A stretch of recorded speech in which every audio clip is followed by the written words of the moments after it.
আমরা স্ক্রিনে এখানে দেখতে পাচ্ছি একটি টেক্সটের কালার কিছুক্ষণ পর পর পরিবর্তন হচ্ছে, বিভিন্ন কালার হচ্ছে। এ ধরনের একটি টেক্সট যে কোয়েরি দিয়ে কিভাবে তৈরি করা যায় এবার তা আমরা দেখব। এই জন্য প্রথমে আমাদের যে সোর্স ফোল্ডার আছে, আমরা এই সোর্স ফোল্ডারের ভিতরে রেইনবো টেক্সট নামে একটি ফোল্ডার পাবো। এখানে আমরা একটি কোড পাবো।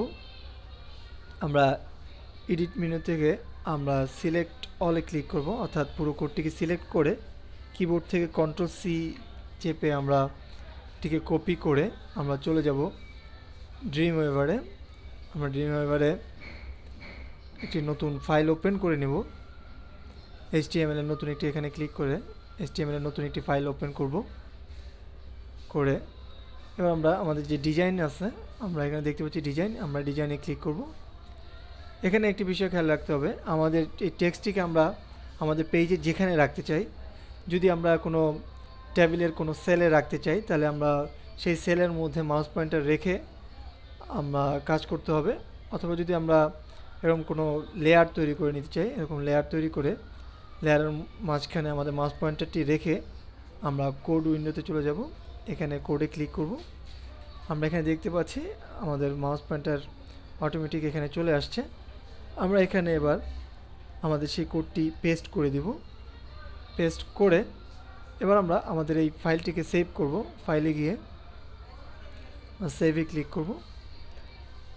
আমরা এখানে যে রেইনবো টেক্সট নামে একটি রুট ফোল্ডার তৈরি করেছি, আমরা সেখানে ইন্ডেক্স নামে ফাইলটিকে সেভ করব। সেভ করে এবার আমরা চলে যাব আমাদের সেই রুট ফোল্ডারের মধ্যে। আমাদের এই রুট ফোল্ডারে ক্লিক করলে আমরা দেখতে পাচ্ছি আমাদের ইন্ডেক্স ফাইলটি সেভ হয়েছে এখানে। এবার আমরা এখানে ডাবল ক্লিক করলে আমরা দেখতে পাচ্ছি আমাদের টেক্সটটি ওপেন হয়েছে।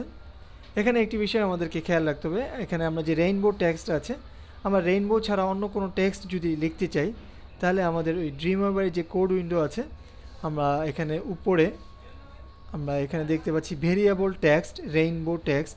আমরা এখানে রেইনবো টেক্সটের জায়গায় আমরা অন্য যে কোনো টেক্সট যদি লিখে দেই, যেমন আমরা যদি লিখে দেই আল হেরা, এটি লিখে দিলে আমরা যদি প্রিভিউ করি এটির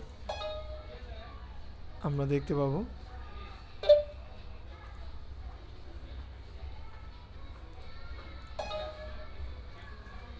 এখানে আলহেরা লেখাটির মধ্যেও আমাদের সেই বিভিন্ন ধরনের কালার আসছে।